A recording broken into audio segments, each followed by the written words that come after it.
Bookmark Map Series, you can create multiple pages from the same layout, all based on bookmarks that you've created in ArcGIS Pro. In today's GeoSnap, I'm going to show you how we can set one of these up. Let's zoom out and get started. The first step in creating a Bookmark Map Series is to set up your bookmarks. For this map series, we're going to be highlighting all the Esri Canada office locations. I've gone ahead and created the majority of the bookmarks we'll need, but we still need to create a bookmark for the Toronto corporate office. We're going to start by zooming out to the same extent as my other bookmarks. To create a new bookmark, select the Bookmarks button from the Map tab and click on New Bookmark. I'll go ahead and give the bookmark a title and a description. Once we click OK, it's going to be added with the rest of our bookmarks. Next, I'm going to choose a new base map since I want the street names to be visible on my layout. The next step is to create a layout. We're going to open the Insert tab and then click on New Layout. You can choose whichever layout meets your needs. To create a bookmark map series, we're going to need at least one map frame on our layout.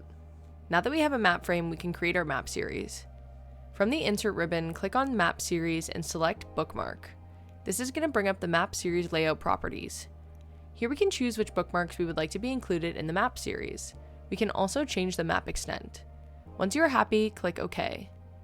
Now we can see on the left-hand side all of the pages that are included within our map series. We're able to click through and see the map frame change on each page. Next, I want to add the name of the office to my layout. This is something that I included in the bookmark's description. To pull information from our bookmark, we're going to select Dynamic Text and scroll down until we see the map series row. Here we can add information like the page name, page number, and description. I'm going to go ahead and add the description to my layout. You can see as I click into different pages that the description will automatically update. Next, I'm going to add the page number to the layout. It will also update automatically when we change pages. I'm going to take a second now to make this layout look a little bit nicer. Now that I've added the building address and cleaned up the layout, I'm ready to export. We're going to head over to the Share button and click on Export Layer. For this example, I want to export my map series as a PDF. On the right-hand side in the Layout panel, you'll see that there's now a Map Series option.